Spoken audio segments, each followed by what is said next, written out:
Et si la mort, telle que l'a décrit la science moderne, un point final biologique, un scintillement des lumières suivi du silence de la décomposition, était en réalité la plus grandiose de toutes les initiations?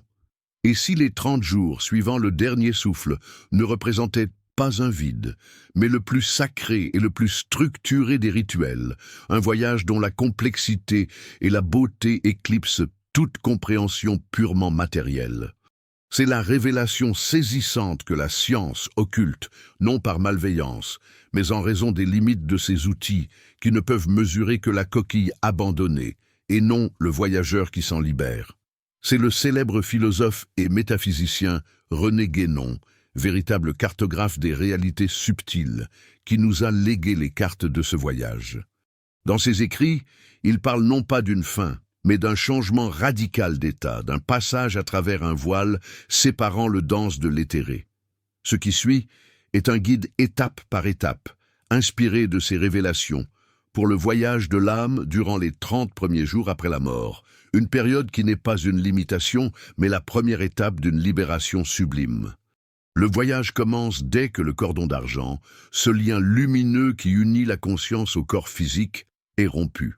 À cet instant, l'âme n'est pas précipitée dans un abîme de ténèbres ni dans un paradis instantané, comme le suggèrent de nombreuses croyances populaires. Au contraire, elle s'éveille à un état de profonde quiétude, un silence qui est à la fois l'écho de toute vie vécue et le prélude à tout ce qui est à venir. Cette première phase, qui peut durer plusieurs jours terrestres, est la période de détachement. Imaginez-vous comme un plongeur qui, après avoir passé une vie entière au fond de l'océan, émerge enfin à la surface. Le poids de l'eau, la pression écrasante, les courants qui vous ont entraîné sous l'eau, tout disparaît. L'âme, de même, commence à se débarrasser des épais vêtements de l'existence terrestre. Les premières à se défaire sont les sensations physiques, l'écho de la douleur, la trace du plaisir, le souvenir du toucher.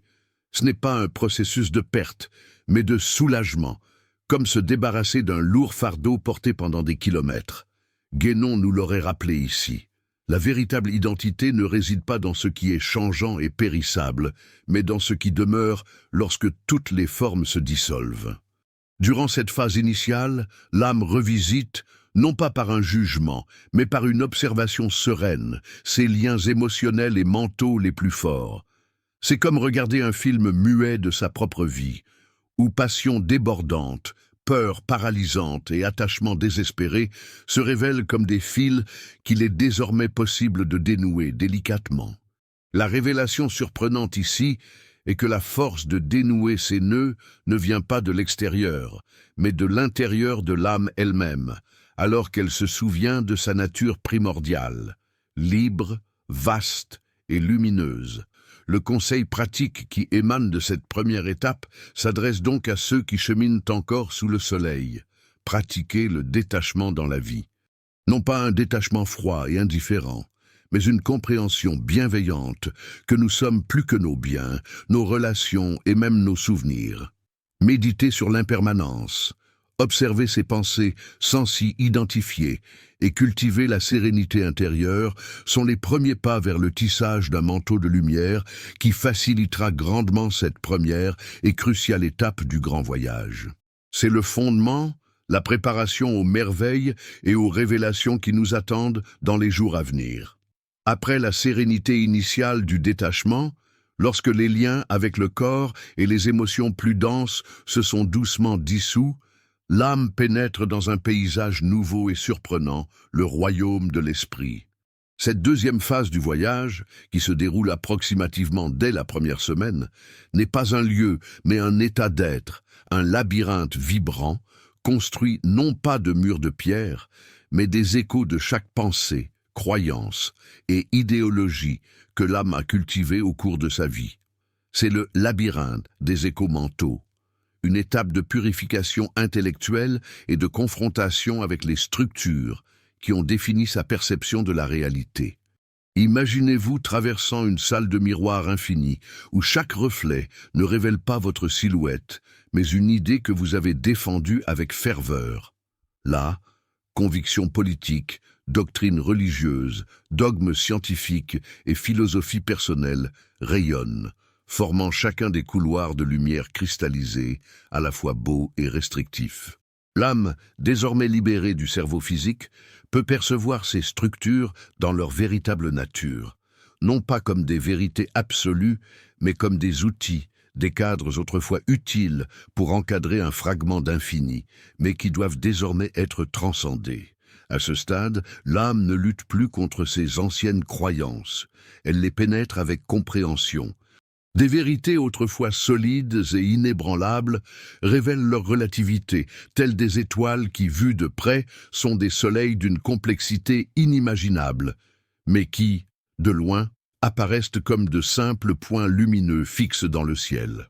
La révélation ici est que la rigidité de l'intellect est le premier grand obstacle à la perception de la réalité une. Comme René Guénon nous l'a mis en garde avec sa clarté implacable, la raison, qui sert de guide dans le monde des ombres, devient la barrière même au seuil de la lumière indivise. L'esprit, avec son besoin de diviser, de catégoriser et de nommer, doit apprendre à s'abandonner au silence de l'être. C'est une danse délicate et poétique. L'âme perçoit l'écho de ses préjugés et les voit se dissiper comme la brume au soleil matinal. Elle perçoit les certitudes qui lui assuraient autrefois sa sécurité et les reconnaît comme des ancres qui l'empêcheraient désormais de naviguer sur des océans plus vastes. Il ne s'agit pas d'une annulation des connaissances acquises, mais de leur transmutation. La connaissance factuelle se transforme en sagesse, la croyance dogmatique s'épanouit en intuition directe. L'âme apprend que la véritable intelligence ne consiste pas à accumuler des réponses, mais à maintenir des questions ouvertes, à s'émerveiller face au mystère. Les conseils pratiques que nous offre cette phase sont une invitation à l'humilité intellectuelle. Au quotidien, nous sommes encouragés à affirmer nos opinions, à défendre nos positions et à bâtir des forteresses idéologiques. Le voyage de l'âme, quant à lui, nous apprend à cultiver un esprit fluide, à remettre en question nos propres certitudes et à écouter avec un cœur ouvert, même ce qui contredit nos convictions les plus profondes. Pratiquer le non-savoir, admettre l'immensité de ce que nous ignorons et considérer nos croyances comme des hypothèses vivantes plutôt que comme des décrets définitifs, est l'entraînement essentiel pour traverser ce labyrinthe d'échos sans se perdre dans ces couloirs scintillants. C'est l'étape qui nous prépare à la révélation suivante, la rencontre avec le cœur du monde. Une fois le labyrinthe de miroirs de l'esprit traversé, l'âme émerge dans une dimension d'une beauté et d'une profondeur indescriptibles. Après s'être débarrassée de son corps, de ses émotions réactives et de ses structures intellectuelles rigides, elle atteint le seuil de la troisième grande phase qui survient vers le milieu du cycle de 30 jours. C'est l'épanouissement du cœur universel, un état où l'illusion de la séparation se dissout comme le sel dans l'océan.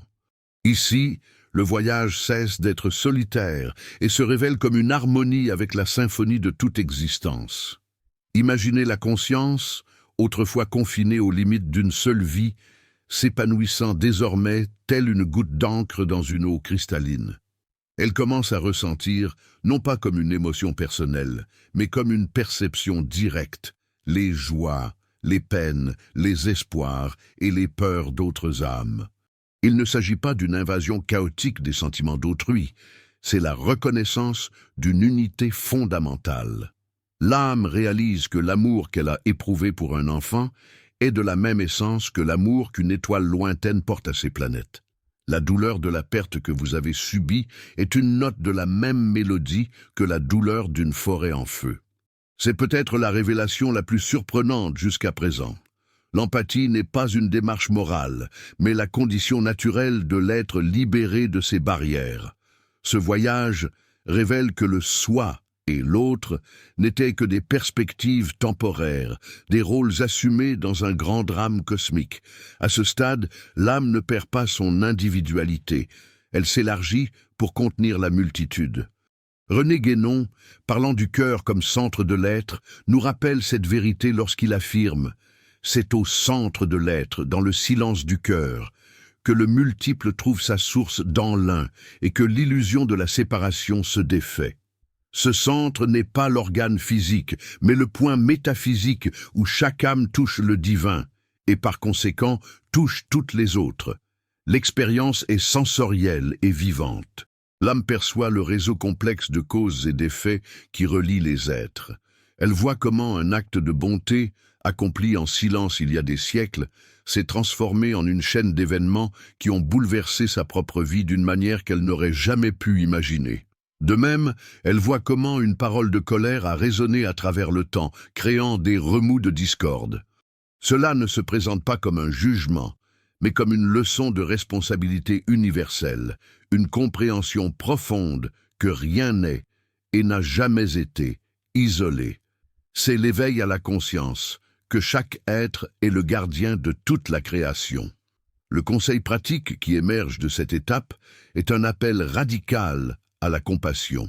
Au cours de notre vie, nous sommes entraînés à rivaliser, à nous défendre et à tracer des lignes entre nous et eux. La sagesse de cette phase nous invite à dissoudre ces frontières dans notre cœur, ici et maintenant. Pratiquer le pardon, non pas comme une faveur accordée, mais comme une reconnaissance de notre humanité partagée dans l'erreur. Offrez un service désintéressé, en comprenant qu'en aidant autrui, nous guérissons une part de notre être élargi. Cherchez à voir l'étincelle de lumière divine en chaque personne, en particulier en celle qui nous met au défi, est l'entraînement le plus puissant pour cette phase d'unification cosmique, préparant l'âme à la lumière aveuglante de la vérité à venir. Après avoir baigné dans les eaux unificatrices du cœur universel, l'âme, désormais vaste et compatissante, s'élève à un niveau de perception encore plus sublime. Au cours des dernières semaines du cycle de 30 jours, elle entame son voyage à travers le jardin des archétypes, une rencontre directe avec la structure primordiale de la réalité. Cette quatrième phase ne concerne ni le ressenti ni la connexion, mais la contemplation de la vérité dans sa forme la plus pure, la géométrie sacrée, les lois et principes divins qui soutiennent tous les mondes manifestés.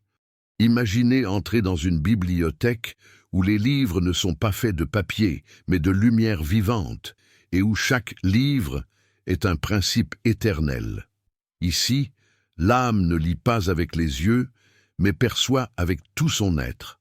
Elle contemple l'archétype du courage, non pas comme un concept, mais comme une forme géométrique résonante, stable et dorée, émettant une vibration qui inspire toute bravoure, de celle d'un guerrier au combat à celle d'une graine perçant la terre dure.